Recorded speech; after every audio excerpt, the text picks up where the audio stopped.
The philosopher Kierkegaard said that life is best lived forwards, but is best understood backwards. And I can really relate to that. But as another famous philosopher, Mike Tyson, once said, you can have the best laid plans until somebody punches you in the mouth.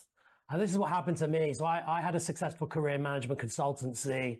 Things were going well. I was making good progress. One day I walked into a store. It was in the middle of the day, and a car driver lost control and drove a car into the store. He mounted the curb. It was actually a terrible accident. Nobody lost their lives that day, but many people were injured, including myself. I woke up under the car in the store with the wheel of the car still going, burning my legs. And it was one of those kind of accidents where your life flashes past you. I spent a number of weeks in hospital recovering. And, when you have time to think, when you're out of the building, that's when you get to reflect at a deeper level rather than a shallow level. And, for me, I really it was a reawakening. I reconnected actually with, my values, legacy, who I was, who I was becoming. And I realized there was a gap. There was a gap between who I wanted to become and what I was doing right now. Life is short. If we're lucky, we get about 960 months to live, which is just 80 years of age. And when you think of it that way, when I frame it that way, it's not to make people feel scared. It's this idea that it's never been easier to waste time and waste energy, because this is the age of abundance.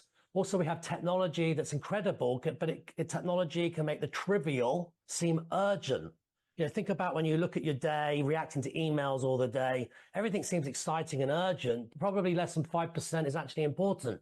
Not taking a risk is a risk sometimes. That actually the world will always be uncertain, will always be volatile, and risk and reward always come together, wrapped together.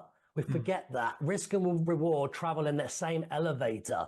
And sometimes we forget that actually, this idea that we always overestimate the risk of trying something new.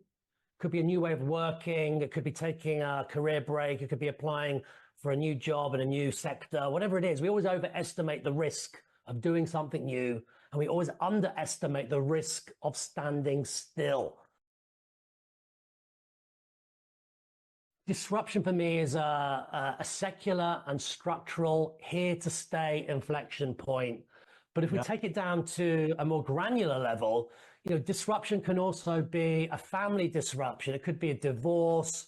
It could be unfortunately a sudden death of a friend or a family member. That happened to me earlier this year. So it could be a career type disruption, a health disruption. So there are different types of disruptions, but actually how we deal with them, I think there are some framings that can still help us, whether it's a big bang disruption or a more human-led disruption. I think it's this kind of this point of view that asking this question, how do I turn these disruptors, whatever they are, into platforms, into tailwinds? How do we turn these into upside? How are you seeing leaders react to AI? I think it's helpful to take a historical perspective, first of all. So if we go back to 1956, Professor Marvin Minsky, for example, he was one of the pioneers of AI. And originally it was going to be called applied statistics, but that wasn't sexy enough. And so they came up with this term, artificial intelligence. And so it's been around for quite a few decades now, and it's constantly evolving. I think there are three kind of time horizons to be aware of. So the first one was excitement phase. It took ChatGPT 2 months to reach 100 million users. It took the cell phone 16 years to reach 100 million users. So we're at that excitement phase. We've now moved to the experimental phase. 3 phases. Number 1, excitement phase, exuberance, excitement. Number 2 is the experimental phase that I believe we're in right now. The next phase, the next horizon, which we'll be entering over the next 18 months, is the embedded phase. And that's where, actually AI eventually will just become invisible. Every great technology, if it's truly great, should be invisible. It'll be embedded in our cell phones, in our toothbrushes, in our TVs, a trillion sensor economy connected together, amplifying intelligence, cross-pollination, helping tackle some of the world's biggest existential challenges, from climate change to healthcare. Am I investing in warm AI or cold AI? So warm AI is humanity first AI. It's a humanity first future enabled by AI. It maximizes, elevates what makes us more human, and it protects well-being, loneliness, democracy, truth, and transparency. That's warm AI. The bad news is right now, most governments, most organizations are not investing in warm AI. They're investing in cold AI. Cold AI is machine first future enabled by AI. It diminishes what makes us more human.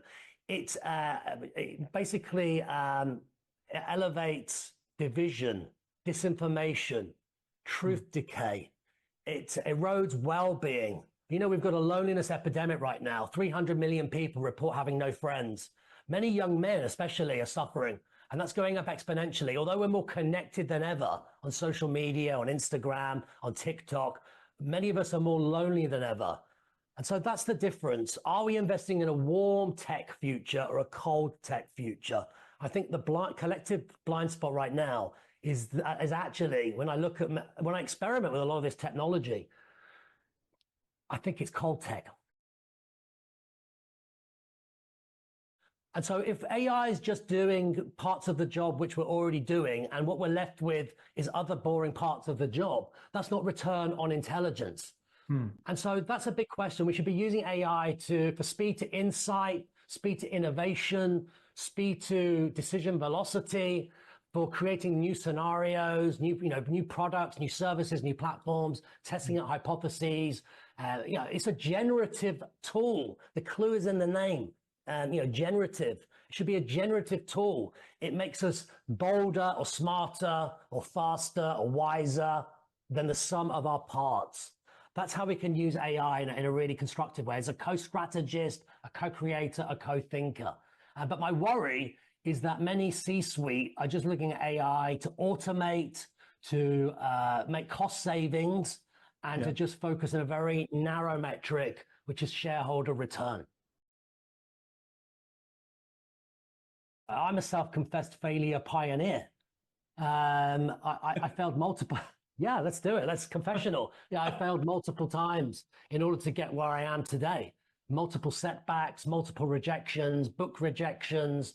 Now, I could choose two ways to respond to that. I could say, one, I'm going to give up because my ratio of rejection is so high, so I'm just not going to do that.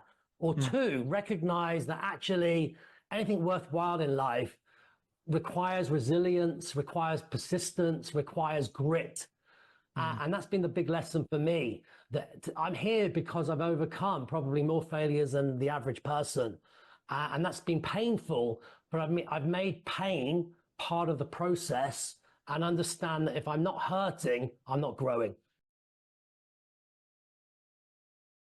Just remember that at the end of our lives, the number one regret is a lack of courage. And actually, one half of courage is the ability to embrace failure and I recognize that that is a stepping stone to where you want to be. It's not necessarily, and of course, there are different types of failures as well, by the way. Productive failures, intelligent failures, stupid failures. So we have to be careful here as well and understand the nuances. But the big lesson here, the one thing to take away is we need to reframe our relationship with productive failure and recognize that it's also an important part of success.